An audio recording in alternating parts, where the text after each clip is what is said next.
Hey you guys, welcome back to the channel PHYSICSSIRJEE, and here we are in JEE Advanced Solutions series, which I call as Alpha and Omega of your preparation, the first and the last step of your preparation before writing your JEE Advanced examination. So I brought forward the question from 2020 question paper, paper 2.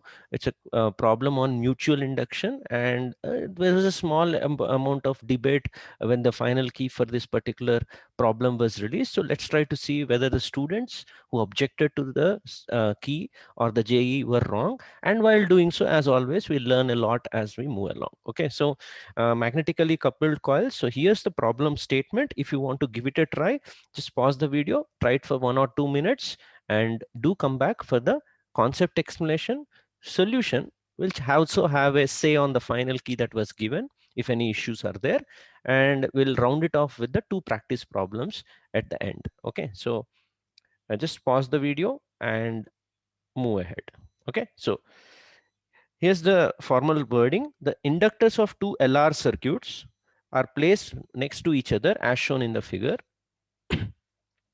The values of self-inductance of inductors, resistances, mutual inductance, and applied voltages are specified in the circuit. After both the switches are simultaneously closed, the total work done by the batteries against the induced EMF in the inductors by the time the currents reach their steady state values is how many millijoules is what is being asked. Okay, right? So let's move ahead. Before we move on, as I have been doing in the last few weeks to promote the channel, the target for the next video upload would be 750 likes. So it would be heartily welcome if you can give a like once you gain something from this particular video. It won't cost you anything. And also try to share it amongst your peer groups so that I can reach 300 more subscribers. In the recent times, the channel's progress has been stalled, and it is a problem for me to continue in this particular format. So don't worry, whenever there is a problem, you know me, I am a good problem solver. But the worry is the kind of method I'll use to solve that problem may not be um, commendable or something like to the liking of everyone. So let's try to not extend this problem, and I would heartily wish all the people will be able to support me in the future endeavors. Okay, so let's move ahead with the concept of mutual inductance. So I have brought forward to you two possible cases where these mutually coupled coils are given side by side. So the same thing that has been given in the questions diagram, I have depicted it in a slightly enlarged manner, case 1 on the left side and case 2 on the right side. Okay, so try to bear with me.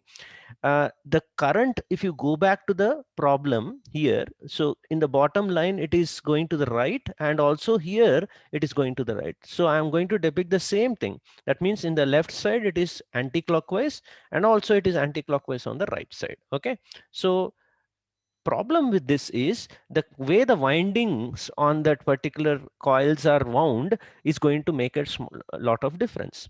We could see I have kept the right side winding the same. This and this are carbon copies of each other. Okay, so the green color currents. Whereas the left one, I tried to wind it into different possibilities. You could see the wire here is outside at that stop, and here the wire goes from behind. So if someone sees it from the top, one would be a right circular coil, right?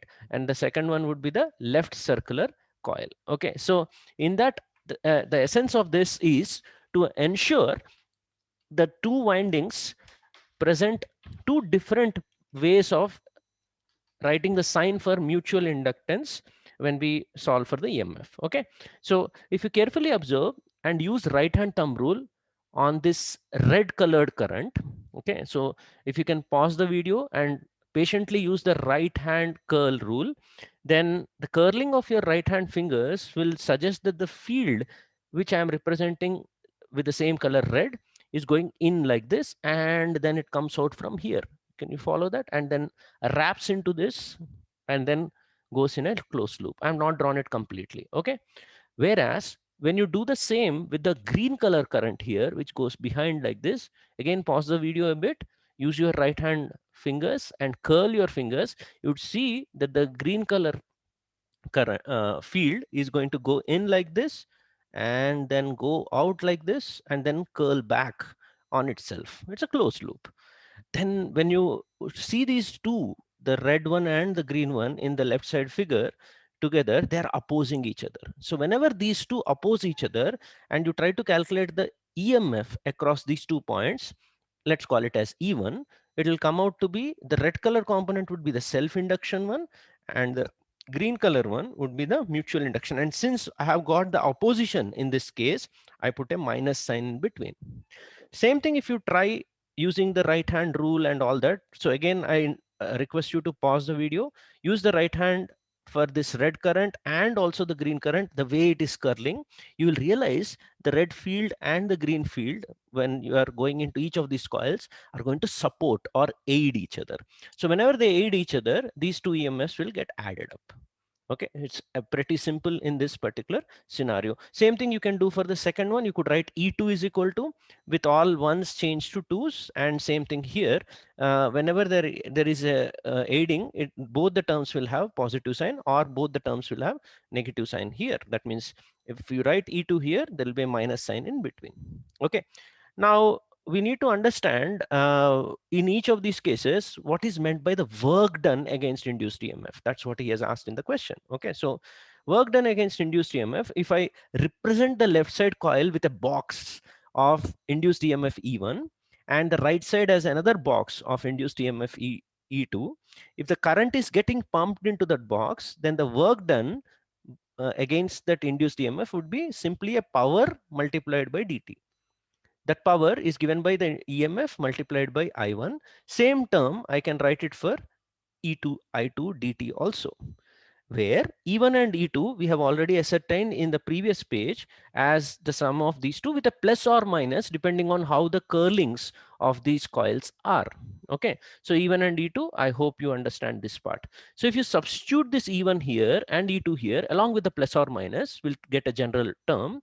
Then there will be four terms because of these integrals, two of which are the self terms. As you could see easily, the dt's get cancelled and you will end up getting L1 I1 di1 and L2 I2 di2, with a plus or minus of the m term is slightly more interesting. You could see di2 by dt and this dt will give you a cancellation and produce I1 into di2, whereas the second one will produce a I2 into di1.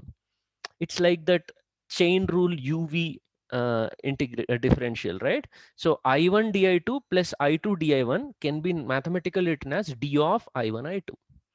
And in problems where the L1, L2 and M over a period of time don't change, you can bring these terms out of these integrals. That means you cannot use this bottom expression if the inductances are changing over a period of time. Since in this question the coils were never touched and the mutual inductance was not changing between them, you end up getting this relation when the currents are integrated to their steady state values. Okay, so the plus is when the aiding happens, which was this right side figure, and the minus term will come when this left side figure happens, that is the opposition situation. Okay, right?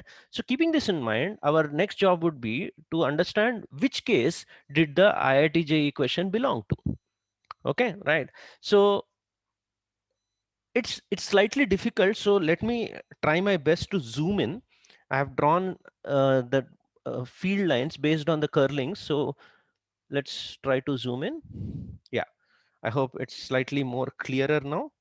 Okay, carefully observe the way the curling is given. Actually, it's not very clear. The way I have drawn with a rod and then the curling is shown in and out clearly, this kind of thing gives you an illusion at least. So whatever I see, I am trying to emphasize. Remember, the red color current is going up here and the blue color current in the question is coming down. Okay, now, so the red color current, once it is up, the current is actually going to go in here and out here. So everywhere it is coming out of the plane, I put a dot for our understanding and a cross when it goes into the plane.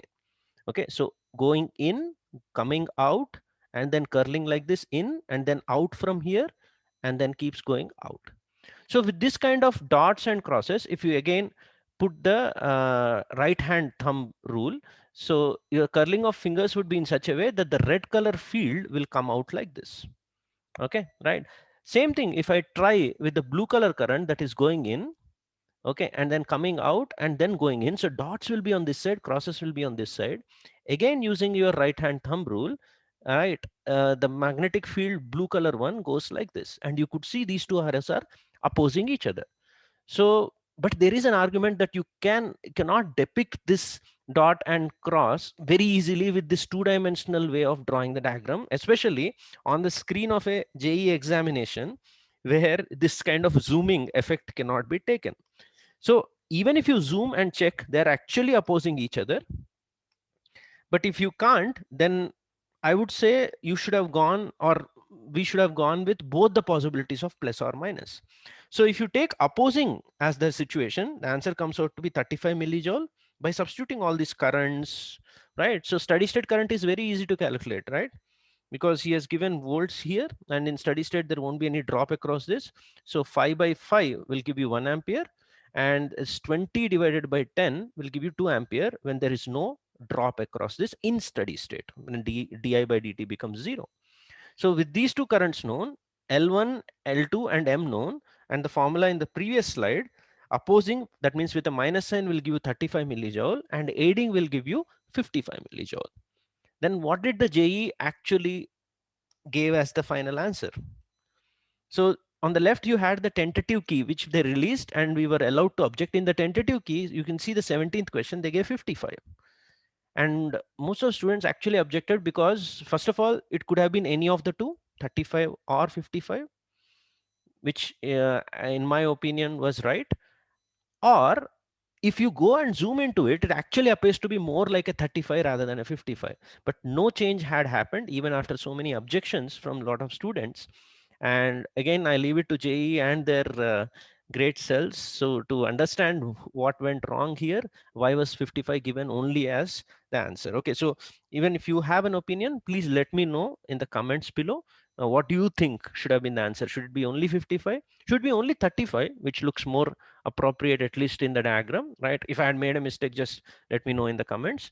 Or should it have been both 55 or 35, because it's not very clear whether those dots and crosses are correctly to be taken in a 2D diagram. Okay, and to avoid this type of a confusion itself, in higher level physics problems, we have something called as dot convention, where an examiner, whenever he is giving a circuit, he puts a dot to tell you whether you have to take a plus sign or a minus sign. It's not very simple. You need to learn this dot convention. It will take 5 to 10 minutes, which I will try to cover in some other video, because it's not in JEE syllabus. We don't teach this to JEE students. Olympiad aspirants, they should be very much interested in this one. So when current enters a dot, you take a certain